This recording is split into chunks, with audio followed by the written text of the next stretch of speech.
Welcome to Sports and Songs podcast for May 22nd, 2021. I'm your guest co-host Dan, and along with Andy. Andy, how you doing today? Good. How are you? Good. Visiting Cleveland, so we'll have some information on the Cleveland information regarding sports and songs today. A lot of reference to both here on this trip. We'll be able to provide some of that. We've got some good sports today. A lot of updates, music updates. We've got some things to share. We got the trivia question. I'll be going to the Twins game tonight, so I'll provide a little preview on that here at Progressive Field in Cleveland. But how about yourself? How are things going? We are fine back here at the Shadow Studios. Things are going well. We beautiful weather. Could have a fire tonight outside.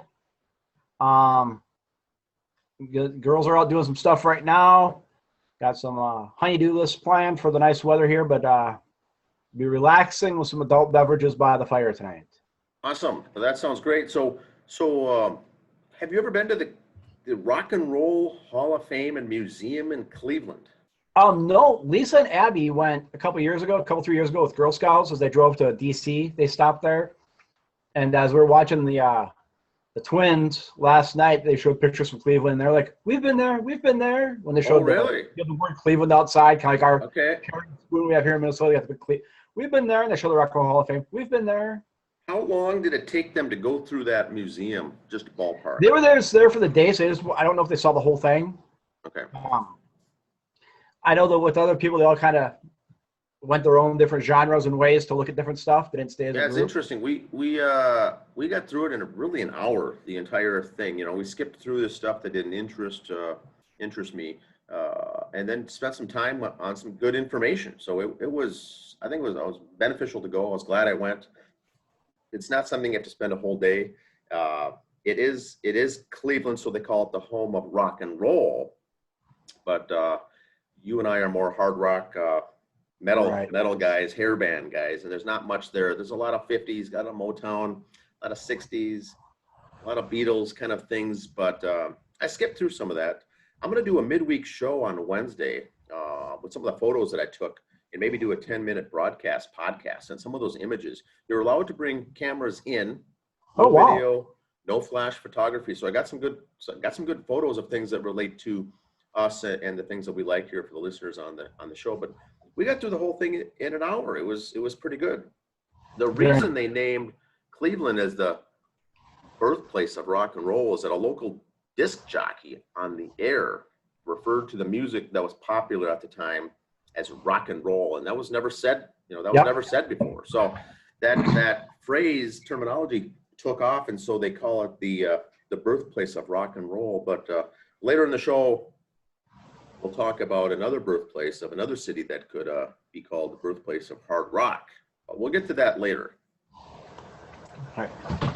You have a trivia question, sir? Trivia question. I'm going to tie in the trivia question with the Rock and Roll Hall of Fame Museum. Here's the question.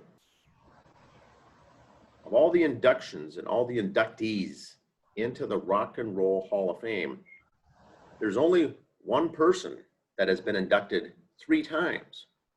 3 times. So you can get in with, you're in different bands that also get in. And there's a handful of folks that are in twice. Well, for like an example, would be Paul McCartney's in with the Beatles and with Paul McCartney and Wings. Yes. So you can be in with multiple groups that you were in if that band also gets inducted. And so there's a handful of people that are in twice. But there's only one person that's in 3 times. So the question is, who is that person? Please name that person. That's our trivia question for the day. And we'll cover that answer once we finish the sports segment. Let's start off with the sports, Andy. All right. My pictures here. I'm all excited with my new toy I got here. Just hold on a second here. Do that. Look at this. New toy. I'm all ready to go. Loading. All right. We'll start off with NASCAR stuff. NASCAR is at Elko, Texas Grand Prix this week. Look at there, 68 laps, 231 miles, because it's a road course. So it's not just left turns like everybody makes fun of NASCAR. It's a road course. You see it there. Kind of looks like a puzzle piece. It's very different to watch. It's kind of like watching some of the open wheel racing with the way the course is set. So it's a little different. Speeds don't go up as high as they say like they do for the other NASCAR races, but still fun to watch, very interesting to watch, a little different mindset. 3.41 mile course. They only do 68 laps, so we'll see how it goes, but it is still fun to watch. There's the standings right now, like we said for NASCAR. Top 16 make their playoffs at the end of the year. If you win a race, you're automatically in. So here's the guys who've won races so far, and they're in. Area in blue is how many races they've won. Alex Bowman won last week. That gives him 2. Truex has 3, and those guys all have 1. So those guys are in right now. Here's the rest. You see the points on the far right there. Tyler Reddick is the last one in at plus 17. Then Matty DiBenedetto is negative 17, and Kurt Busch is 30 points out. I like Matty D a lot. I hope he gets some more points or a win. Matty D could get a win in the next 3 weeks. That will lock him in. That would be very much exciting for me. There'd be much joy here at my house. Get the baseball, high school baseball from Minnesota. Here's some rankings. Here's Class 4A. St. Michael Albertville in first still. You see the top few haven't changed much. Champlain Park dropped to 4. Andover and Rosemont jump into the top 10. 3A, you got Mankato West, Wilmer up there. Wilmer's a really good team. I'd keep an eye on them coming up to the end of the season. Hill Murray's coming on strong at the end there. And New Ulm, not as many games played, but that doesn't mean anything. We found that out with FCS football. 2A, you got Foley and Rochester up there. Laverne and Albany, those top 4. Glencoe Silver Lake coming in at 7, and Belle Plaine at number 10. 1A, there's all the smaller schools, as we like to say. Same top 10, just different order. New York Mills is up to 5, dropped from 4 last week. They were the preseason number 1. The 2 of that top 4 all have no losses, so 2 losses ain't bad, but that's still best. That's 5th best nets. Some good ball there. Watch those coming up. Here's some of the conferences. I just picked a handful out for boys baseball. Bemidji, 12-6 overall in the independent up there. Duluth East, 10-7. Well, there's going to see no games played overall yet, so just kind of see how that all turns out if the season goes for them playoff-wise. Lake Conference, you got St. Michael Albertville at 14-3 overall, and there's Minnetonka, 10-7 overall. Again, Minnetonka's got a good young team coming up after this. They're 4-7 conference-wise right now, but watch that team in a 3 years. It'll be pretty fun to watch. Minnesota River, Belle Plaine 14-4, Southwest Christian 14-3. There's some good schools right there. They are fun to watch. Belle Plaine's always had a good team. They're good to watch. Wright County's is broken up into West and East. We'll start with the West, obviously. Here we go. Watertown Mayor with the hometown team here at 7-9. Litchfield topping it off with Glencoe Silver Lake in the tops there. And then the East has got New Prague and Holy Family and Hutch. Jordan at 8-9, Delano 7-10. Girls softball from Minnesota. Here's a 4A. The big schools we call it. Stillwater, Centennial, and Elk River are the top 3 there. Forest Lake at number 6. 3A, you got Mankato West and Big Lake, the top 2 there. Delano at number 9. 2A, LeSueur Henderson, Maple Lake. 2 very good schools up there.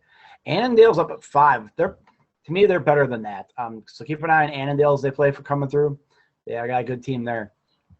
And 1A, Randolph 14-0, number 1.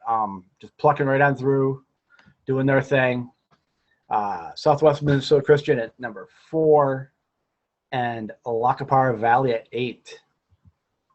And here's some of the conferences again for girls softball. We got Bemidji up there. See, not the same schools each. Independence for softball and baseball, kind of like for hockey is different than basketball, as different for football. So, kind of by size and participants. Lake Conference for softball. Hopkins, Eden Prairie up there. Boom, boom. Hopkins has always had a good girls softball, good girls basketball teams out there. South Suburban, you got Rosemont and Lakeville North up there. Prior Lake at 9-6 overall, 9-5 in conference. And then the Wright County East, you got Delano girls up there, 12-2 in conference, 15-4 overall. Jordan and Waconia in the middle of the pack there. And the West, you got Annandale and Rockford topping off. Watertown Mayor at 6-10. Women's college softball, the Gophers are in. They're in the Los Angeles bracket there. They lost the other day to Fresno State 3-0, and they play Long Beach State today. It's double elimination in their process there. So they play Long Beach today, and they see the loser of Game 3, which is Fresno State and UCLA, will play the winner of Game 4, hence the double elimination part going on. It should be fun to watch on the ESPN family of networks there. Gophers were ranked, I think, 22nd or 23rd coming in. UCLA is ranked 2 in the country right now, so it's a tough bracket they're in. Major League Baseball. We'll go through the standings here, then Dan and I will go over some other stuff for baseball. American League East, this is as of this morning. Red Sox are a game up on Tampa and the Yankees. The Yankees, what was it, 2-3 weeks ago, had the worst record in baseball. Well, here they're back up 7 games above 500. That's the Yankees for you. Tampa Bay is on a nice little streak there. 8 wins in a row, 3 of those thanks to the Mets. Baltimore is Baltimore. Central, Sox, Cleveland, Kansas City. Did not think that would be the top 3 in this division at any time in the season. Detroit, 8-2 in the last 10. Who'd have thunk that? And the AL West, the A's and Houston, Seattle, 3rd, but they're 5.5 out. It looks like it's going to be a 2-dog race right there. And how the Angels could be 19-26 with that roster, I have no idea. I don't know. Trout is like the Ernie Banks of our generation. I'll just say that. Nationally, you get the Mets. First place, 6-4 in the last 10. They had a little 3-game losing streak there, like I said, when they played Tampa, but they went to Miami and fixed all that. 1 in 12 innings last night. They tried to blow it in the bottom of the 12th, but no, they held on. Central, you got St. Louis and Chicago. Cincinnati's 20-23. Again, with the roster they got, how they are 20-23, I don't know. They should be much better than that. In the West, you got San Diego, San Francisco, LA, like everybody said it would be. Although everybody said San Diego and LA, they did not throw San Francisco in that mix, and here they're plucking right along. Mid-season reports, Dan. Do you have any playoff predictions? Well, I don't have playoff predictions per se, but I've got here as the quarter way through the season. We're all the teams now are over 40 games in. We're 1/4 of the way through the season.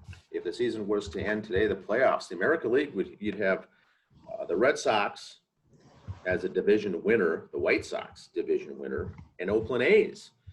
And then you've got these teams that coming up, like you mentioned, the Rays, who have won 8 straight games, Yankees won 4 straight, and Houston would all be in the mix for that wild card spot. Those are the teams that are in it. And if the season was to end today, that's where the American League would be at. Some good talent. Like you said. If you look at the standings on the screen there, it's got wild card games behind too. You can see that there on the side. And you talk about the Angels with guys like Trout and Ohtani aren't even in the mix. Twins are fighting, Minnesota Twins, for the just trying to get out of that hole for the worst record in Major League Baseball. They're just trying to get in the American League Central ahead of Detroit. Right, and they're 2 games behind them right now. So I think that's the first goal is to, if they can, climb up that hill, get up to Detroit. Statistic was on the show last night. The odds of making the playoffs with the Twins record right now, a quarter of the way through the season, is basically slim to none for a team with 16 wins. So that is pretty much out of the question.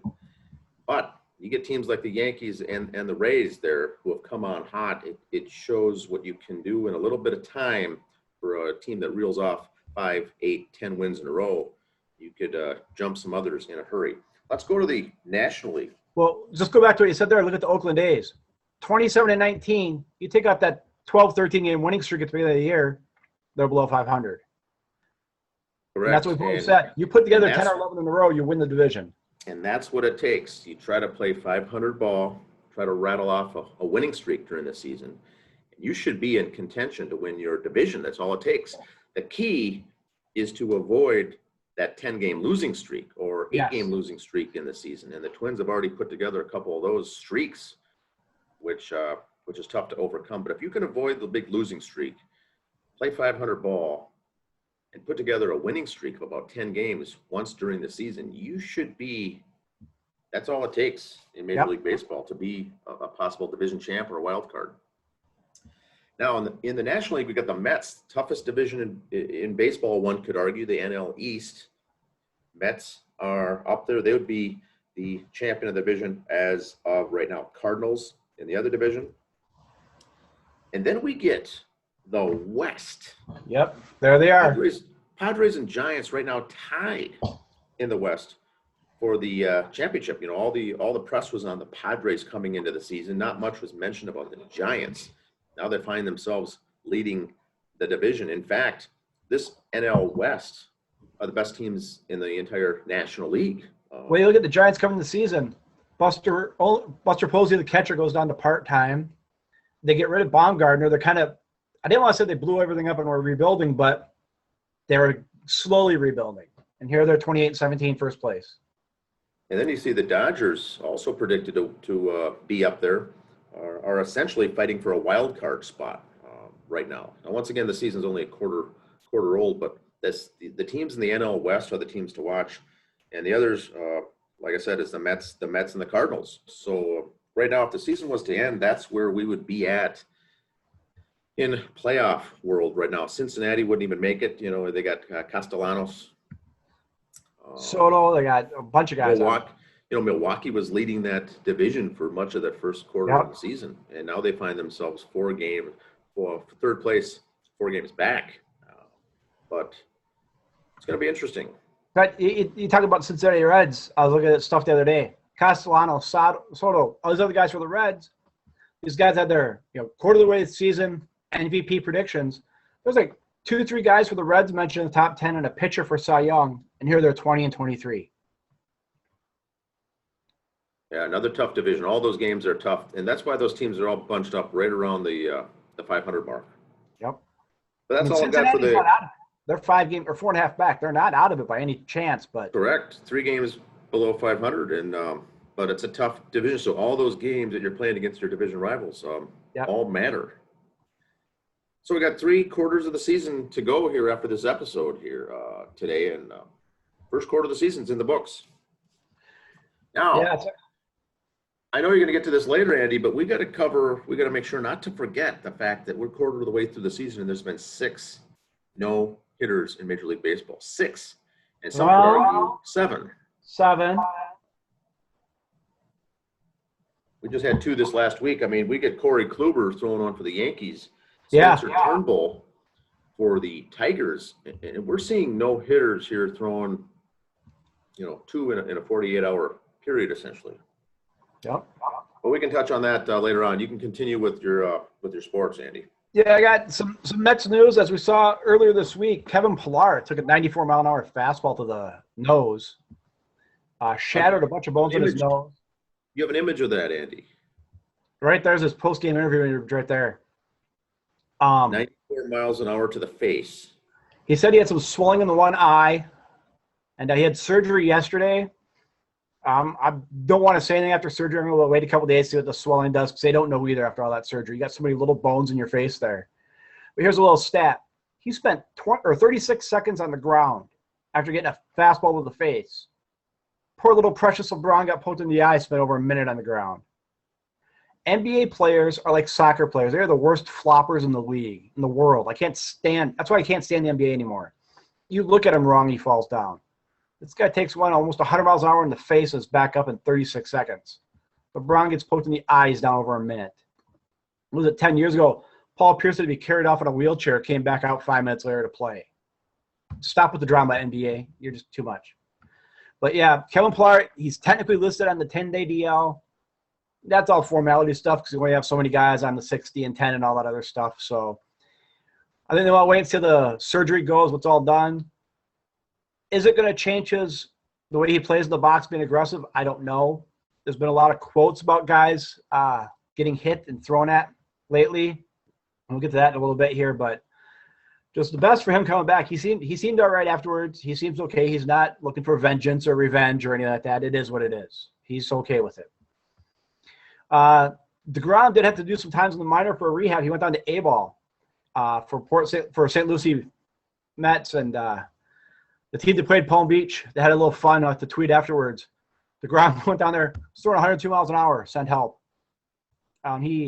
His stat line that day, he threw 41 pitches in 3 innings, 8 strikeouts, no hits, no runs, no walks.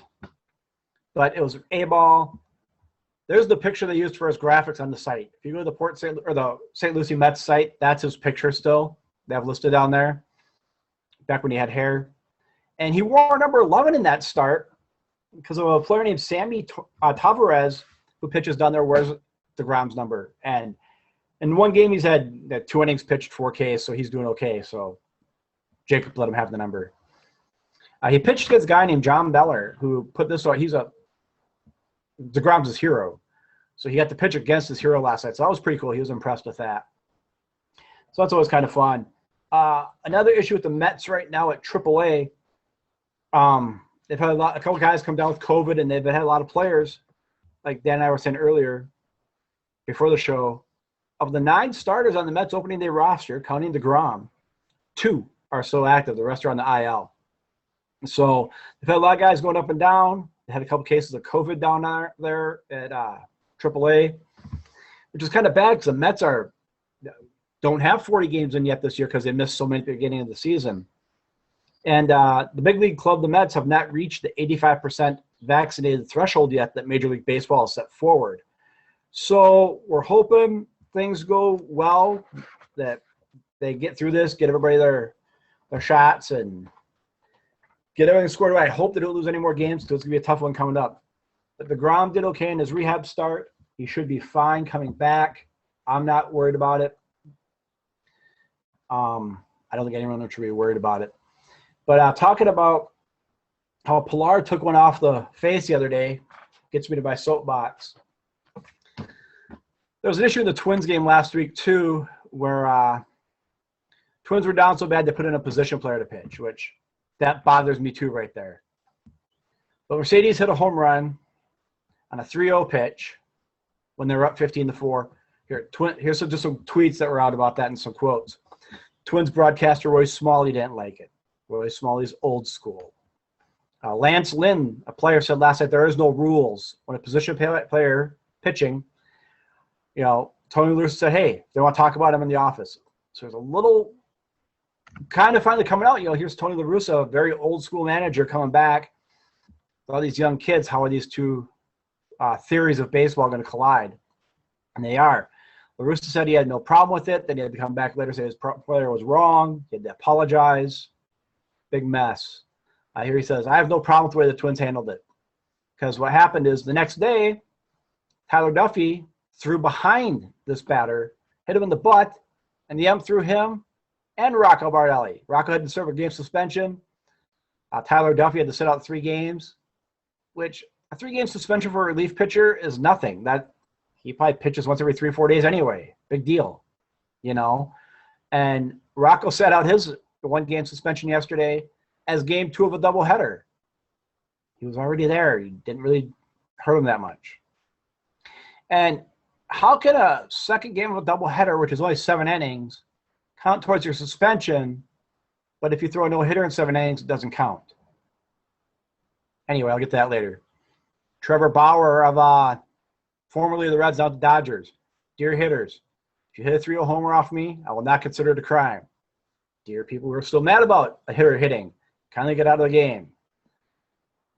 It's kind of that unwritten rule. Do you swing at this? Do you not? If a guy's got no hitter in the 8th or 9th inning, do you bunt? It's that same type of thing. I say if a guy's got no hitter in the 8th inning, do you bunt? Are you within 3 runs of getting the lead? Then yeah. If you're down 10-0, try to just hit it. But that's me. Speaking of no hitters, here's the 6 we've had this year, minus Madison Baumgartner, who threw one against the Braves in a doubleheader The Arizona Diamondbacks have filed a petition with Major League Baseball to see if they can get that listed as a no-hitter. Now, here's one thing I don't know if you know, Dan. Look at those 6 no-hitters right there. 2 were against Cleveland, 2 were against Texas, 2 have been against Seattle. Seattle Mariners are the 4th team in history to be no-hit twice in 14 days. Now, of those teams right there, the 1917 White Sox went on to win the World Series and were considered one of the best teams in baseball at the time, going 154. The 1923 Philadelphia A's went 69-83. And the 2015 Dodgers ended up going 92-70 and lost in the division series to the Mets. So just because you lost, had 2 no-hitters in 14 days, odds are your season's going to be okay. And here's all the no-hitters. Against the Rangers, against Cleveland, against the Mariners, against Cleveland, against the Mariners, against the Rangers. There's 3 teams hitting coaches I think she might be looking for another job pretty soon. I don't know. That's just me. Now, to change topics here a little bit. Now the person of the week, Tom Petty. For those of you who do or don't know, Tom Petty was Southern rock, if you want to call that as a genre for him. But there was this first, he used to be Tom Petty and the Heartbreakers, and he went solo. Funny, all but like 2 members of his solo band were from the Heartbreakers, but that was his first solo album. But this week is the anniversary of 1987, May 17th. Tom Petty's home in Encino, California, burned to the ground. Petty and his family escaped unharmed, but were traumatized by the blaze, which was determined arson by a fan, one of those quote-unquote fans. Petty was in his house with his wife, daughter, and housekeeper around 10 a.m. when his daughter noticed the flames. They all evacuate, Petty crawling into the smoke as the smoke lowers. Within an hour, the house was burnt to the ground, with only parts of Petty's basement recording studio spared. The housekeeper suffered burns on hair and hands, but everyone else was unharmed. The family retreats to a hotel and begins to rebuild. Annie Lennox of the Eurythmics, who was Tom Petty's neighbor, Dave Stewart, was at his neighbor's house, Dave Stewart of the Eurythmics, they were there together at the time, made sure they had clothes and other essentials.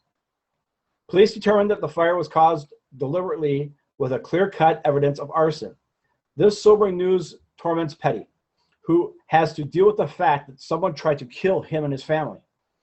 His tour with Bob Dylan goes ahead as planned, with the family joining him on the road. Gradually, Petty comes to terms with the ordeal, using music as an outlet for his expression.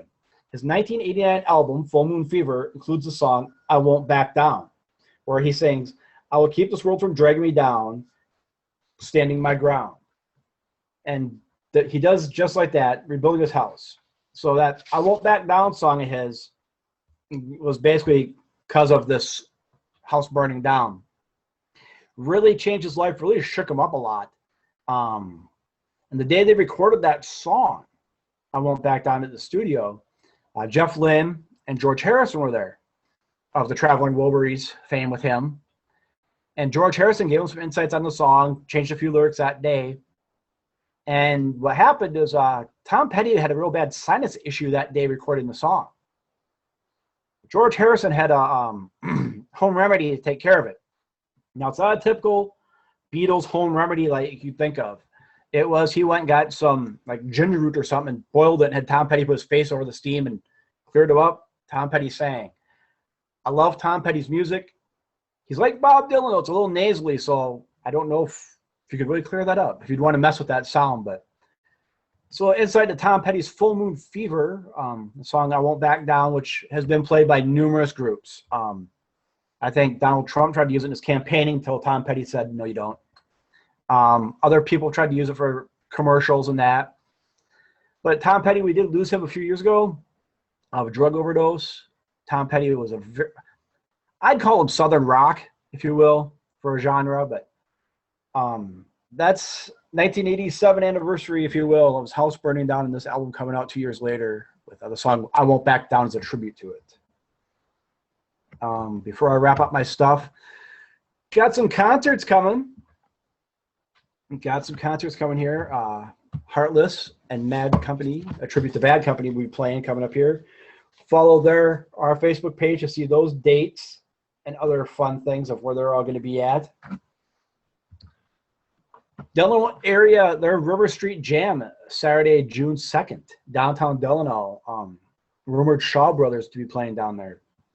Food and $3 beers. Hairball at Elko. I also heard, for those of you who follow Hairball, their guitarist Happy. A few years ago battled cancer. Sounds like the cancer is back. If you look at our Facebook page too, there is a Team Happy, a fundraiser they're going to have for him coming up. But it sounds like he's still fighting the tour and going with. So prayers for Happy and he goes through this okay. But Elko, June 19th, Hairball. That should be kind of fun. Go to their link or to our page. You'll see the links right there. The Crown Jewels, a tribute to Queen. I've seen them. They're pretty good. They'll be at the Pioneer Palace Theater coming up. Again, you either go to their pages. There's information there for those of you who watch on YouTube. If not, all this information is also on our Facebook page. Alice Cooper is touring this fall with Kiss's Ace Frehley. They are not going to be in Minnesota. I believe they have a Wisconsin date coming up. But again, if you're fans of those two, follow their sites and you will see more stuff there for them. And here's one I threw up the other day. I'm not a fan of either one of these bands, but it's kind of a principle here I'm shooting for. The Hello Mega Tour coming. It's going to be at Target Center, August 23rd. Or I'm sorry, Target Field, August 23rd. Green Day, Fall Out Boy, and Weezer. The company putting this on is the same one that pushed back Def Leppard Motley Crue concert to 2022. But they're having the same arena or same field that those bands would have been at. Pretty sure Green Day and Fall Out Boy and Weezer will not sell enough tickets to fill out Target Field. I don't see it. How they're going to spend that money and still have this concert be on and think it's profitable, I don't know. But you're going to push Def Leppard, Motley Crue, Lita Ford, and Poison back another year. Or not Lita Ford, Joan Jett, I'm sorry. Back another year. Something tells me one of those bands wanted to push it back, not the promotion company. That's just me. New releases. Got a couple new albums coming out this week. Nancy Wilson's You and Me album comes out this week. There's one song on there she wrote with her son. Another one she's got on there, a song of tribute to Eddie Van Halen on there called Eddie. So that's a new album coming this week. Her first studio solo album. And somebody going, no, Andy, she had a solo album before. No, that was recorded live. So, like I said, her first solo studio album for Nancy Wilson. And Miles Kennedy, he's got a new album coming out. I'm kind of late to the Miles Kennedy bandwagon here. His Eyes of March album. And his songs will be familiar to you. You go, God, I've heard that voice before. Where is it? He's a former lead singer for Alter Bridge, and he sang on Slash's solo album. And if you look up Miles Kennedy, I figured out why I liked them so much. I looked him up on the Wikipedia, because, of course, Wikipedia don't lie. They list him as alternative metal, blues, blues rock, hard rock, heavy metal, jazz, and post-grunge. So all of my favorite genres right there, they have them listed as. But that's new albums coming out this week. That's what I got, sir. You have a trivia answer for us on the Rock and Roll Hall of Fame. Yes, I've got two things for sports before I get to the trivia question. Fire away. You had mentioned, and these are good topics. You had mentioned the soapbox for 3-0 count hitters swinging at pitches on a 3-0 count. Yep. And just to clarify that, this last week was when Tortuga went in there and pitched. Willens Astudillo. He goes in and pitches, and so there was some pushback or blowback because it's a 3-0 pitch with the position player pitching. 46-mile-an-hour fastball. And that is a different animal altogether than people swinging at 3-0 pitches. Now, I've got no problem whether you want to swing at a 3-0 pitch or not in the majors, because you has also got to realize for the hitter, if you swing and miss or you pop it up, you're also going to be the target of a bunch of tweets the next day for the joke that you are. So it goes both ways, but you can go ahead and swing and do whatever you want to do. But the position player really bugged a lot of people. And I think that's fair enough to mention for the listeners out there that aren't familiar with the position player. It's just really a non-pitcher. You're up. Well, that happened to Freddie Freeman of the Braves. He struck out against that Cubs position player. Swing and missing. So I think a lot of guys both don't ways. want to do that. You can get nothing too much good can come of it. If you hit a home run, you're going to be lambasted for swinging on a 3-0 pitch. If you strike it out, you're going to be lambasted.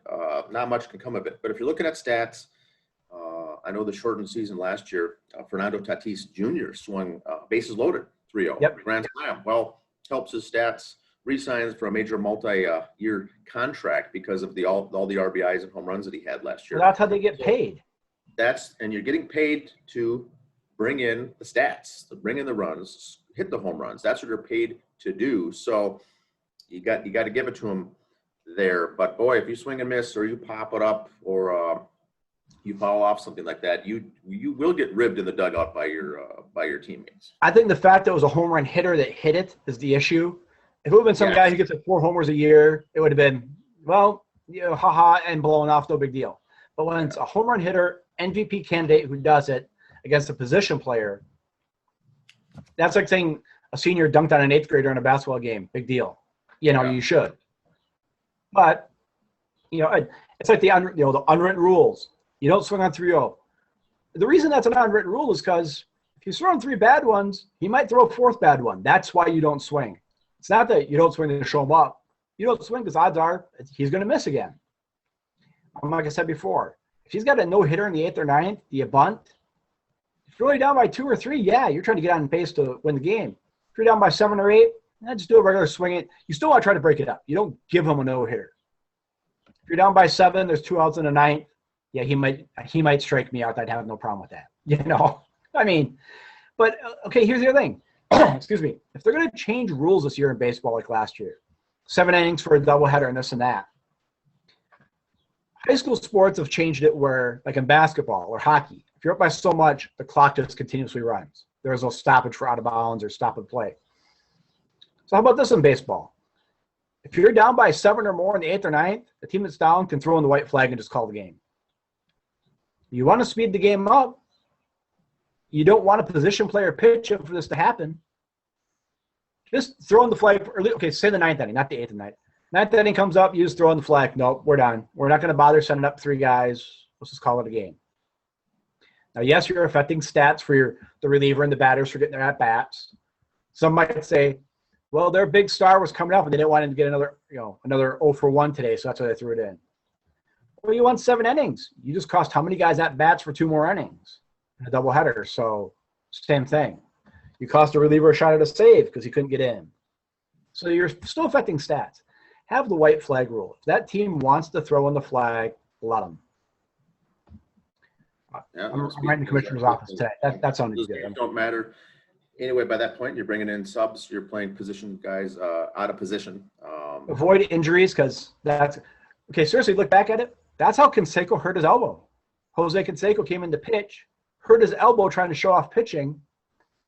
Not that he had this incredible record-breaking career, Hall of Fame or not, steroids, question mark, but he was an outfielder. He was going to be a DH.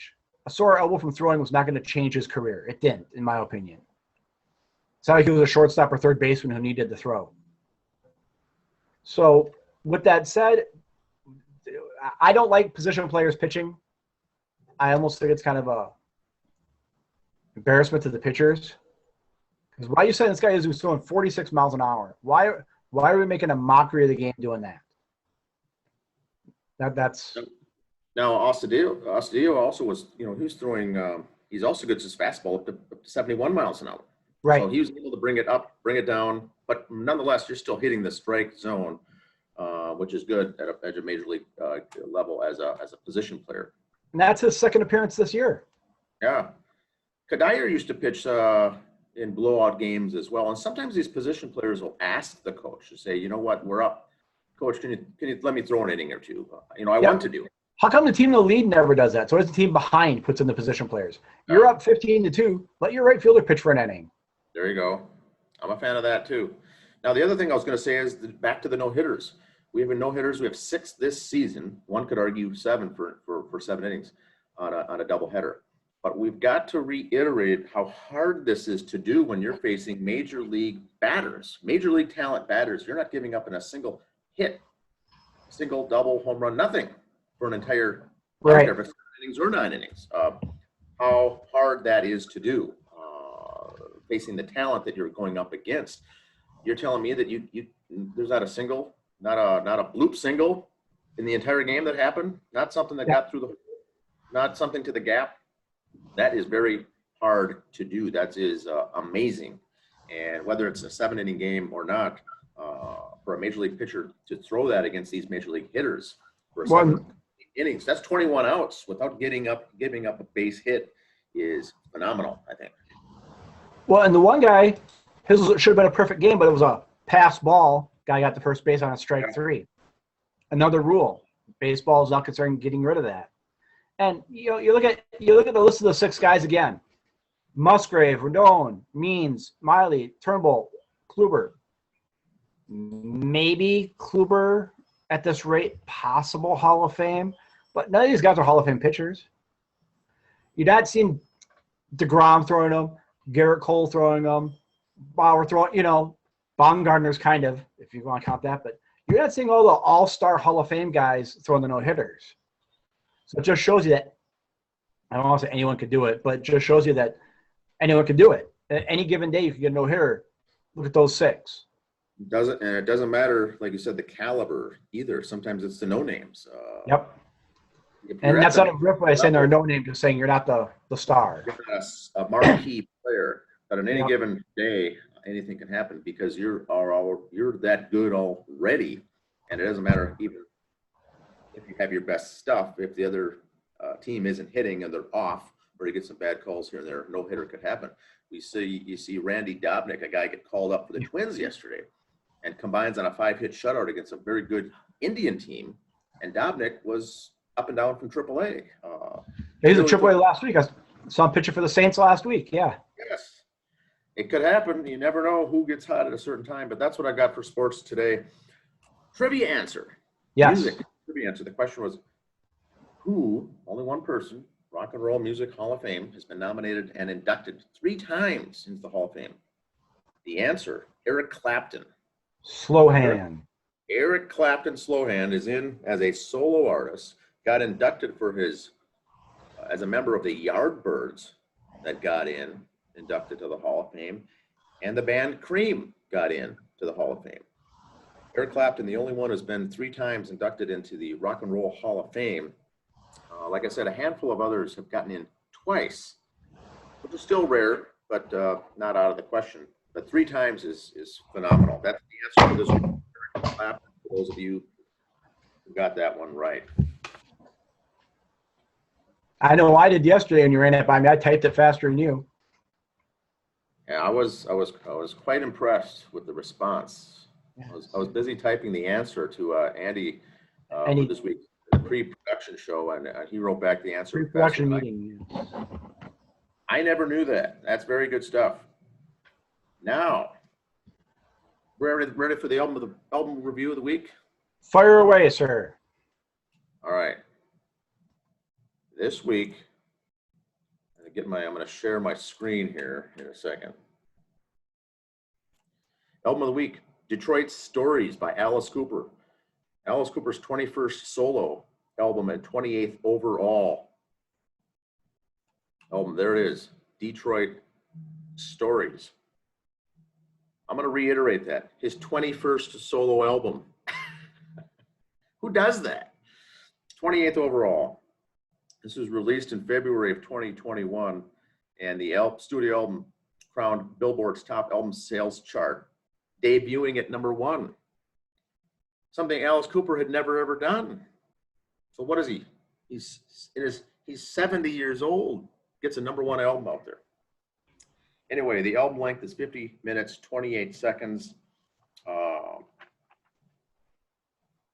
It's good stuff. The reason it's called Detroit Stories is Cooper was raised and born in Detroit. However, his family moved to Arizona when he was 10. He formed his first band in Phoenix, later moved to LA in an attempt for some musical success. However, he was unable to find commercial success until he returned back to Detroit to play music. The band's hard rock, infused with psychedelic influences in their early records, did not sell well in LA, but rather found itself more at home in Detroit. Alice Cooper Band had began to garner a reputation, seen in the rumors that spread through the country of Vincent Furnier, Alice's real name, ripping the head off a chicken, drinking its blood on stage, allegedly. The reputation seemed to find a home in Detroit. Furnier stated that Detroit understood us. They began to frequent more shows in Detroit by 1969 before permanently moving the band there in 1970. We got to remember that we're in 2021. This is 50 years ago.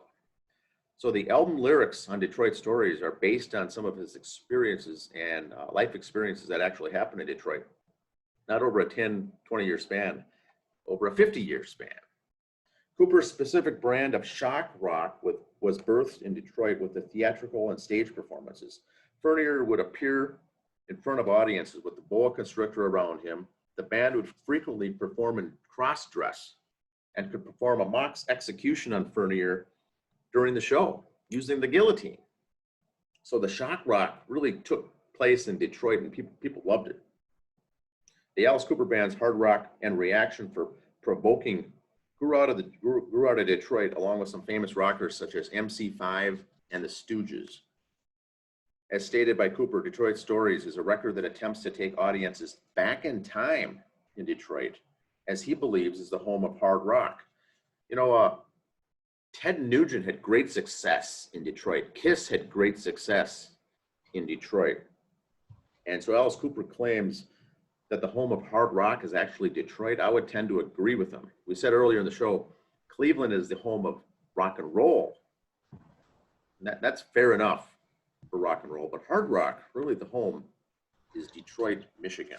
Well, and like I said before, you listen to a lot of hard rock guys, listen to their guitars. There's a lot of blues and Motown influence there, which is from Detroit. So that kind of makes sense that would all be up there. And here's the track listing. Song 1, Rock and Roll. Now, Rock and Roll is a cover song from the Velvet Underground, written by Lou Reed. And so just to start off, this album is 15 songs. Lou Reed wrote a song recorded by Velvet Underground. Alice Cooper Reed. And there is 1, 2, 3, 4 cover songs of the 15 songs in the Alice Cooper album here. Or cover songs out of the 15. First one's Rock and Roll, written by Lou Reed. Go Man Go, good song. I have some personal favorites on this album as well. The next song, song 3, is Our Love Will Change the World. That's a cover from a song done by Outrageous Cherry. Song 4, Social Debris. Song 5, $1,000 High Heel Shoes. He's got some comedy mixed in here. Yep. There's some good lyrics. Song 6, I think my personal favorite, is Hail Mary. That's a good one, yep. Song 7, Detroit City 2021. Song 8, Drunk and in Love. Also, very good humor. Yep. Independence Dave, D-A-V-E, not Day, Independence Dave, another one with humor. Song 10 is I Hate You, maybe the most humorous of them all, with the self-deprecating humor of the band members themselves making fun of each other. Song 11 is Wonderful World. This one's pretty good. Alice Cooper sings this song in his Jim Morrison voice. It sounds like a Doors song. If you go back and listen to Wonderful World, he does it in his Jim Morrison voice. Very good. Song 12 is Sister Ann. Another That's good my song. favorite. Your favorite. That's an MC5 cover song, Sister Ann. And then the song 13 is Hanging On by a Thread, also called Don't Give Up. They released this in May 15th, 2020, amid the pandemic. The song under the title Don't Give Up, letting people, telling people to hang in there during tough times. They renamed it Hanging On by a Thread, altered the lyrics a little bit, and released it on this album. It's also it's a suicide prevention type of a song, dealing with mental health. At the end of the song, he gives the 1-800 phone number for suicide prevention hotline. So it's kind of a mental health song there. Song 14 is Shut Up and Rock. This one's very good. And he rounds out the album with a song called East Side Story, done very well. It's a Bob Seger cover song. Bob Seger. Now, on some of the tracks, Alice Cooper is known for bringing in all these various guitarists, drummers, session guys, essentially. Two of the songs are done with background vocals by his wife, Cheryl, Alice's wife, Cheryl, and his daughter, Calico. Calico, as in Calico Cat, Andy. His daughter's on that. Kind of a Sports and Songs Catterday. Catterday edition. Catterday edition there. He's got his daughter, Calico, singing on that. Those are the songs. Now, there's two more pieces here I want to mention that talk about what you just said. There's some reviews on this album. One review is Gareth Williams from The Wall of Sound does a review on this album. He scored it a perfect 10 out of 10, stating that diehard fans of Alice Cooper will embrace this album for what it is. Back to his roots that mix blues, jazz, soul, hard rock, humor, and heart. But the casual fans who listen to this album may be surprised at the rocker's versatility. Like I said, he's singing in different voices. There's some humor, very versatile. He does some very good bluesy songs, and there's one song that's very punk rock that's done by Alice Cooper. I had to listen to it 2 or 3 times just to understand what he's getting at there, but very good. He does it in a very good way. Casual fans will be surprised at the rocker's versatility, but Alice has never been one-dimensional, ever. He never has been one-dimensional. One other review from the Rolling Stones says that this has the enduring appeal of Alice Cooper's music, stating that when he hits his stride, this album is actually funny and very entertaining, but also has some serious songs. The last review says, it's a boisterous celebration of the 60s and 70s with metal, hard rock, from the Alice Cooper group. Yep. He also claims this, ironically, that the complexity of this album does claim to be one of the greatest things to come out of the COVID-19 pandemic is this album. It's a comes full circle in happy, humor, serious stuff, all sorts of. It's also very gritty, has some punk metal and some shock rock included in this album. A very Alice Cooper album. And you know what else? It's produced by Bob Ezrin, and who plays a lot of some percussion on the background too. Bob Ezrin, very popular in hard rock. A lot of Kiss connections with Bob Ezrin, goes way back. But this is his 21st solo album, 28th overall studio album, 28th. Now, Alice Cooper doesn't sell a lot of records, but he is in the Hall of Fame. I did see his location there. Yep. In the Rock and Roll Hall of Fame for his efforts.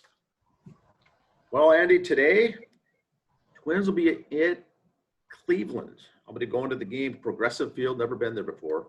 Guess who's on the mound for the Cleveland Indians? Shane Bieber, the current reigning Cy Young Award. Nothing against, we were watching the game yesterday. That kid pitching for Cleveland yesterday. Yeah.